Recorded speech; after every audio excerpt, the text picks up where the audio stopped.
Hello दोस्तों, देसी TV Bharat पर आप सभी का हार्दिक स्वागत अभिनंदन करता हूं। दोस्तों, बसपा ने अपने नए प्लान का खुलासा किया है और एक नई रणनीति पर बसपा इस समय काम कर रही है। अक्टूबर का महीना बसपा के लिए बहुत ज्यादा खास होने वाला है। बहुजन समाज पार्टी का गठन हुआ था 14 अप्रैल 1984 को। गठन किसने किया? मान्यवर कांशीराम जी ने। मान्यवर कांशीराम जी ने क्या कहा था? वोट हमारा, राज तुम्हारा, नहीं चलेगा नहीं चलेगा। वोट से लेंगे सीएम पीएम, आरक्षण से लेंगे एसपीडीएम। जिसकी जितनी संख्या भारी, उसकी उतनी हिस्सेदारी। दोस्तों, मैं ये बातें क्यों कर रहा हूं?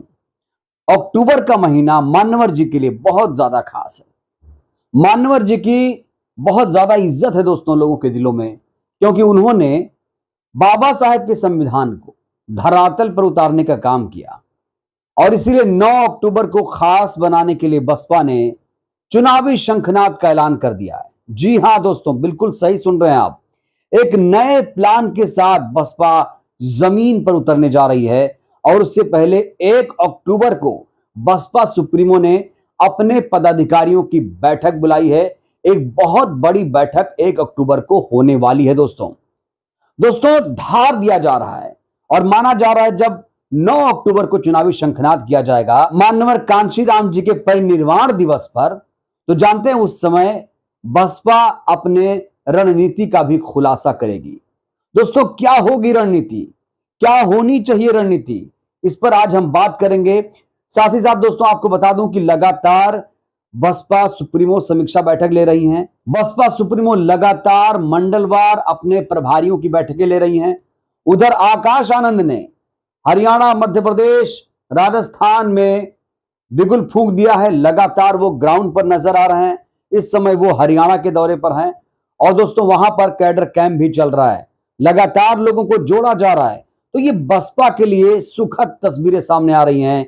बसपा दोस्तों काफी समय बदल चुकी है, उसका ट्रांसफॉर्मेशन हो चुका है। जो लोग ये आरोप लगा रहे थे कि बसपा सुप्रीमो बदल गई हैं, बीजेपी की बी टीम हो गई हैं, वो तो घर बैठ गई हैं, उनके मुंह पर ये जोर का तमाचा लगाया है। तो दोस्तों, बसपा इस बार नए प्लान, मजबूत समीकरण के साथ मैदान में उतरने जा रही है और इससे विरोधियों के पसीने छूट गए हैं, क्योंकि उत्तर प्रदेश में ही बसपा सबसे ज्यादा मजबूत है और यूपी में ही बीजेपी की सांसें अटकी हुई हैं दोस्तों। यकीन मानिए, क्योंकि बीजेपी इस समय कंफ्यूजन में है दोस्तों।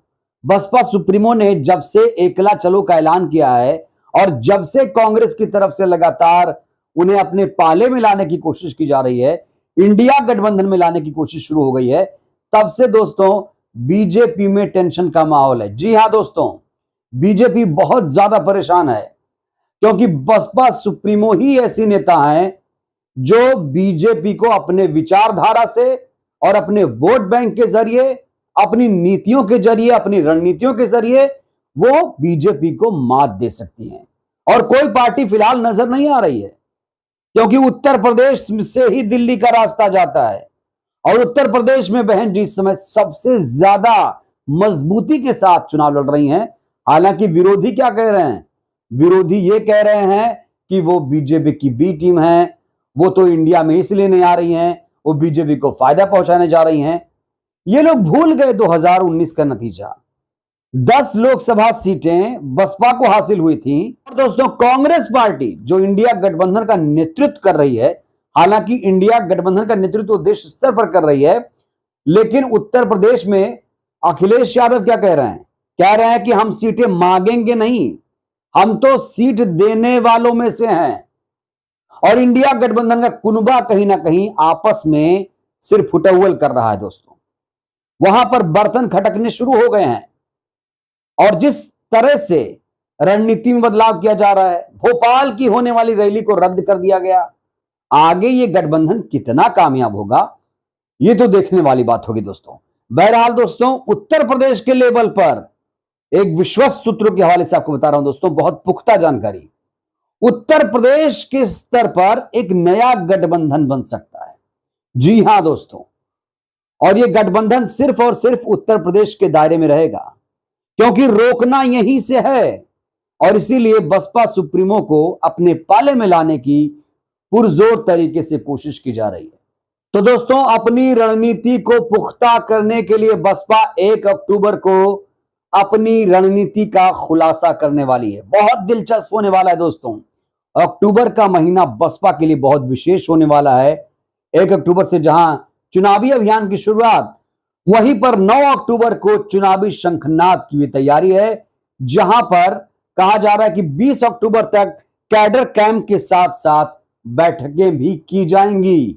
और दोस्तों, बसपा इस समय डीएम की रणनीति पर काम कर रही है। दलित मुस्लिम समीकरण को साधने की बसपा पूरी तरीके से कोशिश कर रही है। दोस्तों, हमें यह मालूम है कि बसपा के पास उसका अपना एक समर्पित वोट बैंक है जो कहीं नहीं जाता है। अब पिछले चुनाव में ही देख लीजिए, 13.5% वोट बहन जी को मिले थे। तो दोस्तों, यहां पर बड़ा सवाल यह है कि बीएसपी सुप्रीमो ने एकला चलने का ऐलान किया है। कितना आसान होगा 2024 का लोकसभा चुनाव बसपा के लिए, और दलित मुस्लिम समीकरण कितना रंग लाएगा, यह भी दोस्तों एक बड़ा सवाल है। साथ ही साथ दोस्तों, बसपा के सामने अपनी चुनौतियां भी हैं। दोस्तों, यहां पर मैं विधानसभा लोकसभा चुनाव के आंकड़ों पर जिक्र करूंगा, क्योंकि बसपा का जो ग्राफ है वो गिरता हुआ नजर आ रहा है और यह एक चिंता का विषय है कहीं ना कहीं। अगर मैं विधानसभा की बात करूं तो दोस्तों, विधानसभा में 2007 से लेकर 2022 तक ग्राफ गिरता रहा।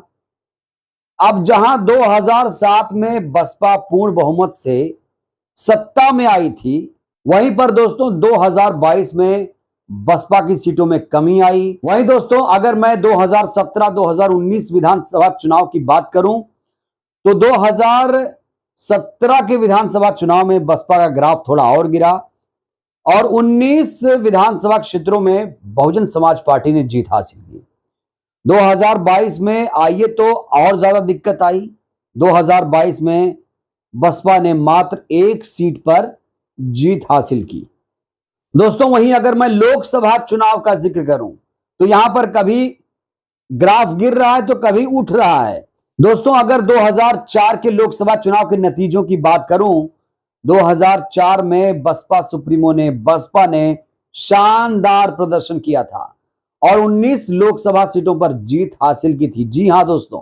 इसके अलावा दोस्तों, अगर मैं 2009 की बात करूं तो 2009 में तो और गजब का प्रदर्शन बसपा ने किया। 21 लोकसभा सीटों पर बसपा ने जीत हासिल की थी। लेकिन दोस्तों, साल 2014 एक नया पड़ाव, नया अध्याय बीएसपी के लिए। साल 2014 में पहली बार नरेंद्र मोदी की सरकार बनी और वहीं साल 2014 में बसपा को उत्तर प्रदेश में 0 सीटें मिली।